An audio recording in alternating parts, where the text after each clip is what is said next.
स्वागत है आप सभी का दी आयुर्वेदिक स्टूडेंट में।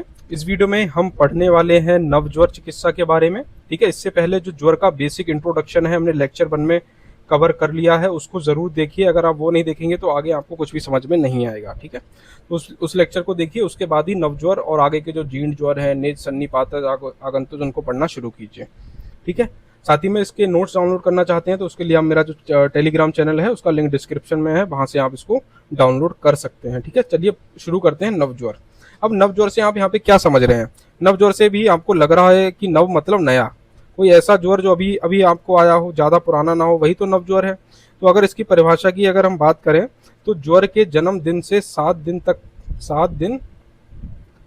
तक के समय वाले ज्वर को क्या कहते हैं? समय वाले ज्वर को नवज्वर की संज्ञा दी गई है। यानी कि ऐसा ज्वर जो 1 से 7 दिन के बीच का हो उसको हम क्या बोलेंगे? नवज्वर बोलेंगे। ठीक है, साथ ही में ये थोड़ा डिफ्रेंशिएट भी करता है ये टाइमिंग, कि किसी आचार्य ने कुछ बोला है, किसी आचार्य ने कुछ कहा है। ठीक है, साथ ही में अगर कॉमन बात करें तो 7 से 12 दिन के बीच के ज्वर को क्या बोला जाता है? मध्यम ज्वर। और अगर ज्वर 21 दिन से ज्यादा का हो गया तो उसे जीर्ण ज्वर की संज्ञा दी गई है। अब हम देखते हैं यहाँ पे आचार्य चरक का थोड़ा देख लेते हैं। आचार्य चरक जी ने क्या कहा है कि 3 दिन तक के ज्वर को नवज्वर की संज्ञा दी है। कितने दिन की? 3 दिन तक के ज्वर को नवज्वर माना है, और 7 दिन तक के ज्वर को तरुण ज्वर, वहीं पे 12 दिन तक के ज्वर को क्या माना है? मध्यम ज्वर, और 21 दिन तक के ज्वर को क्या बोला है? पुराण ज्वर, और 21 दिन के बाद को जीर्ण ज्वर की संज्ञा दी गई है। तो इस चीज को जरूर ध्यान रखिए, यहाँ से आपको एमसीक्यू में फायदा मिल सकता है। क्योंकि अगर आप स्पेसिफिक पूछेगा कि तरुण ज्वर क्या है लगाना, तो आपको 7 दिन तक मानना है, और नवज्वर 3 दिन तक ही बताना है। ठीक है, अगर आगे देखते हैं हम इसके उपचार। मैं आपको बता दूं कि इसमें कोई सिम्टम्स अलग से नहीं होते, जो ज्वर के सामान्य सिम्टम जो हम पहले पढ़ चुके हैं वही देखने को मिलते हैं। ठीक है, अगर हम इसकी उपचार यानी कि चिकित्सा की बात करें तो इसका जो चिकित्सा सूत्र है वो ये है: लंघनम स्वेदनम कालो यवागु तिक्तो रसा पाचनम अन्य विपाका नाम दोषा नाम तरुण ज्वर है। ठीक है, तो इसको आप जरूर याद कीजिए। अगर नवज्वर 5 नंबर में पूछता है इसकी चिकित्सा, तो आपको ये जरूर लिखना पड़ेगा। यानी कि इसमें हम क्या क्या करा सकते हैं? लंघन यानी कि रोगी को उपवास करने की सलाह दे सकते हैं, उसका स्वेदन करा सकते हैं, काल अर्थात 7 से 8 दिन तक ज्वर उतरने की प्रतीक्षा भी कर सकते हैं, ये वागु हमें देना चाहिए।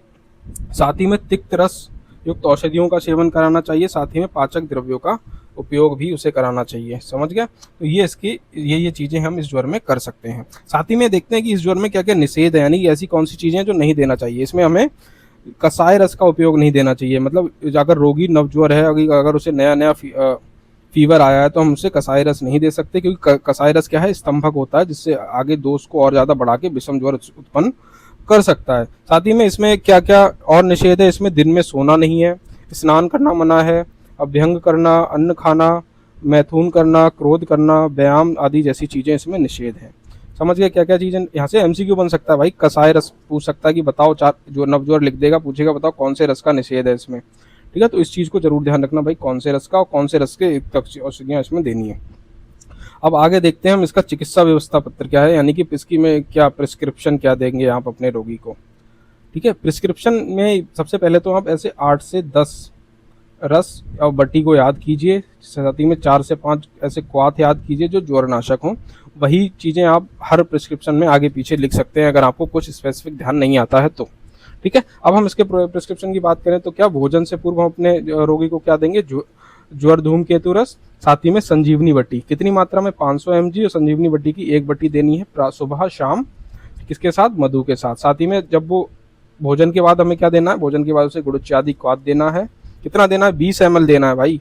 कितना? संभाग जल के साथ। ठीक है, तो इसको कर सकते हैं। साथ ही में 4 से 5 जरूर याद कीजिए, चाहे वो महामृत्युंजय रस हो, ठीक है, चाहे वो मृत्युंजय रस हो, ठीक है, एक और चाहे हिंगुलेश्वर रस हो गया, आनंद भैरव रस हो गए, इन चीज़ों को याद कीजिए। सब ज्वर नाशक है, चाहे वो संजीवनी बटी है, रसादी बटी है, गुड़ुच्यादि क्वाथ है, निम्ब क्वाथ है, अमृता रिस्ट है, ये सब चीज़ें क्या है? ये ज्वर नाशक होती हैं। तो इनको जरूर अपनी टिप पे रखिए, क्योंकि ज्वर बहुत बड़ा टॉपिक है, आपको डिटेल में इसे पढ़ना पड़ेगा एग्जाम पॉइंट ऑफ व्यू से। ठीक है, तो हम मिलते हैं अगली वीडियो में। आगे का जो हमारा जीर्ण ज्वर पढ़ेंगे हम नेक्स्ट लेक्चर में। ठीक है, तो उसके लिए आप मेरा चैनल जो है सब्सक्राइब कर सकते हैं ऐसी मोर NCISM वीडियोस के लिए। ठीक है, और साथ ही में इस वीडियो को शेयर जरूर कीजिए अपने फ्रेंड्स वगैरह के साथ।